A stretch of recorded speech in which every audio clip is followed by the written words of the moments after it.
आप सभी को पवित्र सावन मास 2026 की हार्दिक शुभकामनाएं।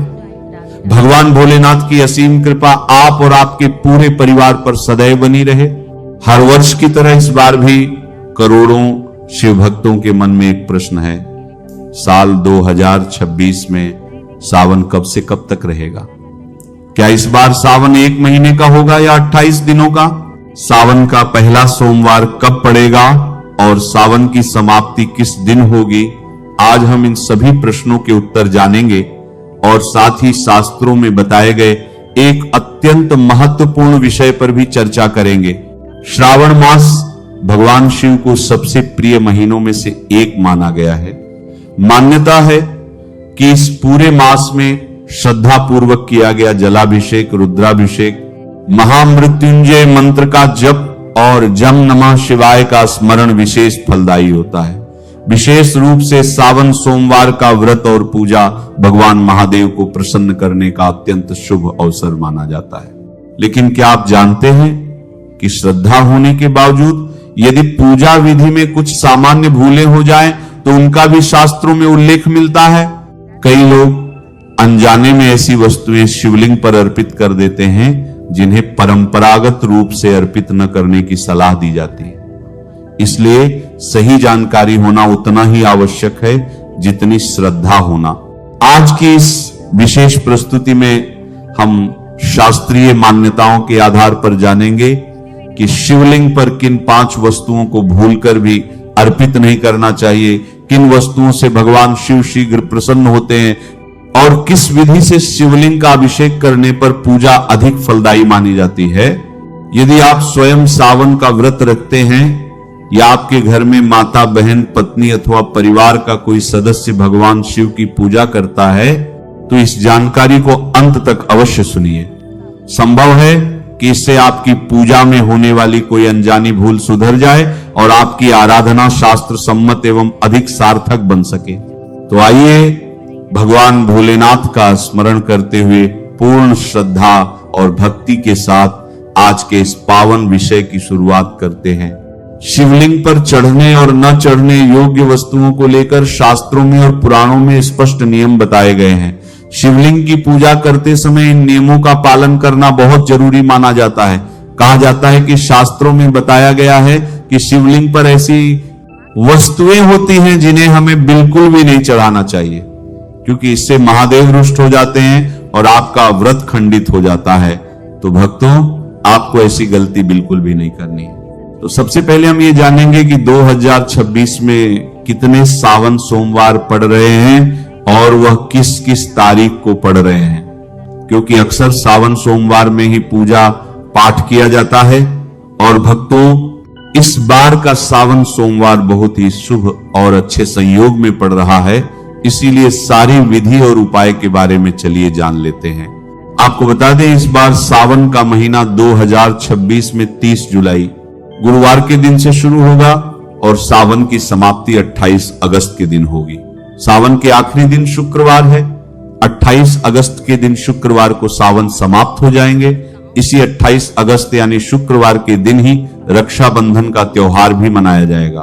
अब जानते हैं सावन के इस पवित्र महीने में कितने सोमवार हैं और आपको कितने व्रत रखने हैं। जानते हैं, सावन मास का पहला सोमवार 3 अगस्त, दूसरा सोमवार 10 अगस्त, तीसरा सोमवार 17 अगस्त, चौथा सोमवार 24 अगस्त और 28 अगस्त को शुक्रवार के दिन रक्षाबंधन के साथ सावन समाप्त हो जाएंगे। सबसे पहले तुलसी के पत्ते।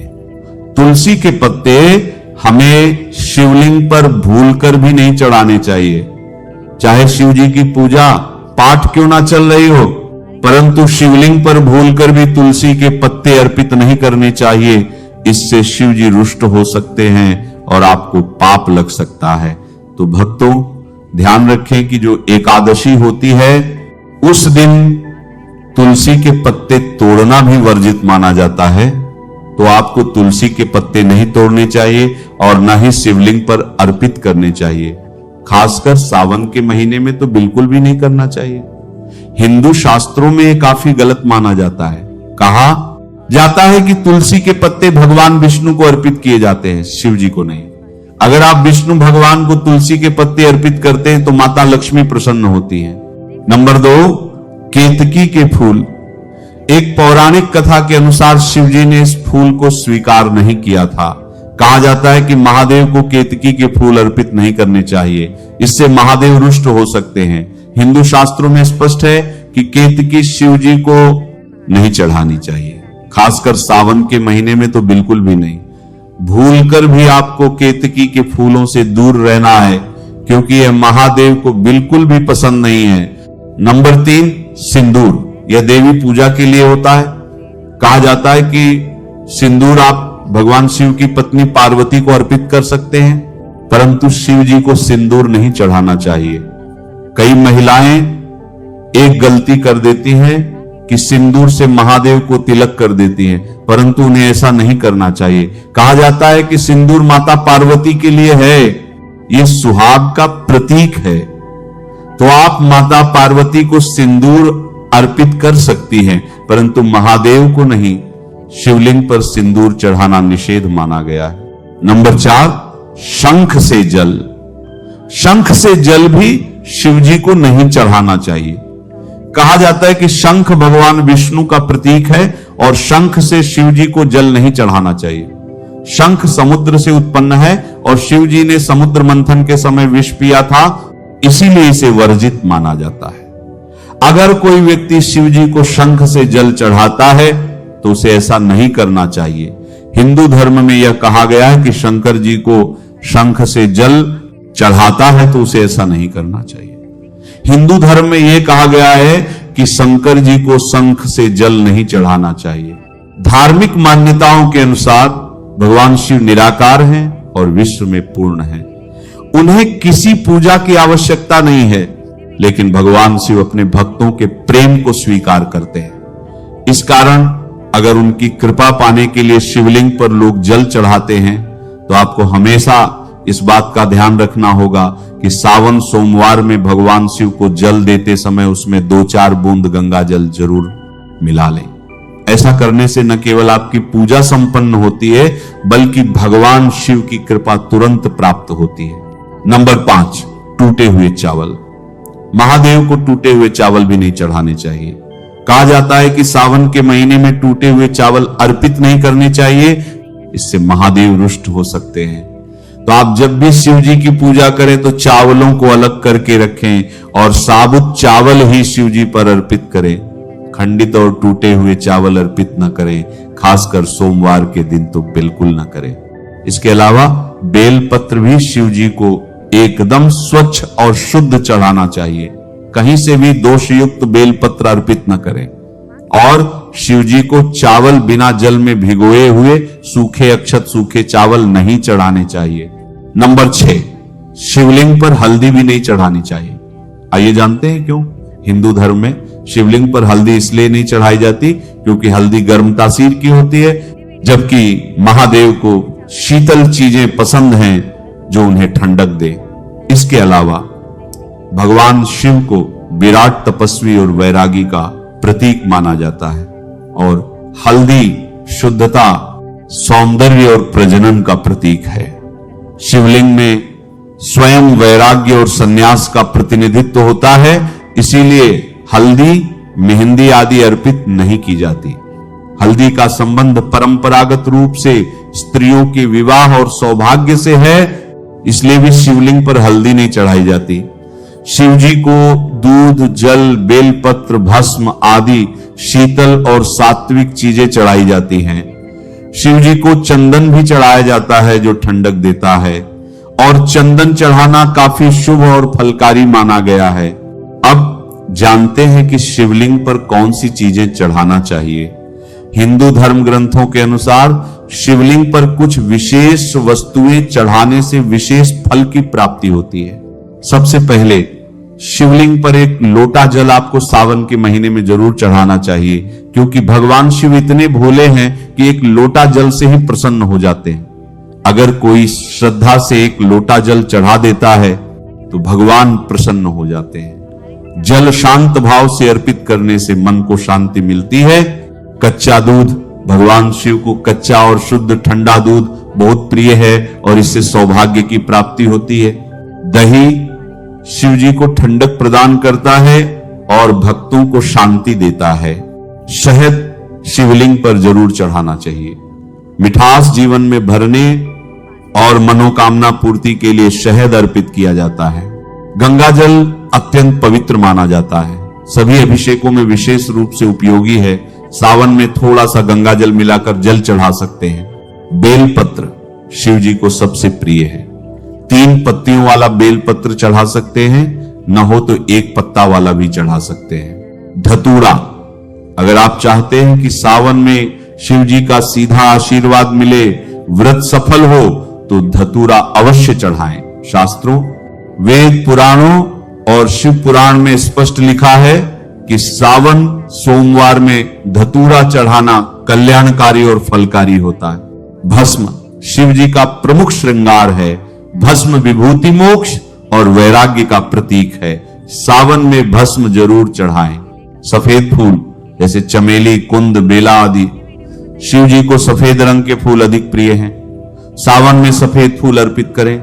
सावन के इस पवित्र महीने में अगर किसी व्यक्ति को 5 संकेत मिल जाएं, तो इससे पता चलता है कि महादेव आपकी भक्ति से बहुत प्रसन्न हैं और आपको धनी होने से कोई नहीं रोक सकता। नंबर 1, बैल का दरवाजे पर आना। नंदी महाराज भगवान भोलेनाथ के वाहन और द्वारपाल हैं और बुद्धि, ज्ञान का प्रतीक है। शिव मंदिर के बाहर हमेशा नंदी विराजित रहते हैं। अगर सावन में अचानक नंदी महाराज आपके दरवाजे पर आ जाएं और घर की चौखट को सींग मारे, तो समझ लें कि भगवान शिव आपके घर आने वाले हैं। ये उनके आने का संकेत है। भगवान भोलेनाथ आपकी पूजा से बहुत प्रसन्न हैं और आपके घर खुशियां आने वाली हैं। याद रहे, नंदी महाराज को तिलक लगाकर मीठा भोग जरूर खिलाएं। नंबर 2, सावन में सपने में शिवलिंग या भगवान शिव दिखाई दे तो समझे कि अब आपके जीवन से परेशानियों का अंत होगा। भगवान शिव आपकी सच्ची आराधना से बहुत खुश हैं। शिव भक्ति में कोई कमी ना आने दे और घर को साफ रखें। नंबर 3, शास्त्रों के अनुसार नीलकंठ पक्षी भगवान शिव का प्रतीक है। अगर सावन में नीलकंठ आपकी छत पर आकर बैठ जाए तो उसे भूलकर भी ना भगाएं। ये शुभ संकेत है कि भगवान शिव आपकी भक्ति से खुश हैं और बुरे दिन जाने वाले हैं। कहते हैं प्रभु राम ने इस पक्षी के दर्शन के बाद ही रावण पर विजय प्राप्त की थी। नंबर 4, सावन में घर में काला सांप निकल आए तो बहुत शुभ माना गया है, इसे बिल्कुल न मारे। यह भगवान शिव के आने का संकेत है। सावन का महीना पवित्र है। इसी महीने में शिव धरती पर आते हैं और सच्चे भक्तों के घर वास करते हैं। सपने में नाग नागिन का जोड़ा देखना भी शुभ है। नंबर 5, सावन में सोमवार के दिन डमरू या घंटियों की आवाज सुनाई दे तो अत्यंत शुभ माना गया है। इसका अर्थ है कि शिव जी आपसे प्रसन्न हैं और जल्दी आपके जीवन में प्रवेश करने वाले हैं। आर्थिक संकट दूर होगा और जीवन में सुख समृद्धि आएगी। याद रखिए कि सावन आध्यात्मिक कायाकल्प का अवसर है, परमात्मा से जुड़ने का समय है। भगवान शिव की कृपा आप सब पर बनी रहे। इस पवित्र महीने में आध्यात्मिक शुभता और शुद्धता बनाए रखने के लिए कुछ बातों का ध्यान रखें। घर को साफ सुथरा रखें, कूड़ा कचरा इकट्ठा न करें। सुबह शाम सुगंधित धूप करें।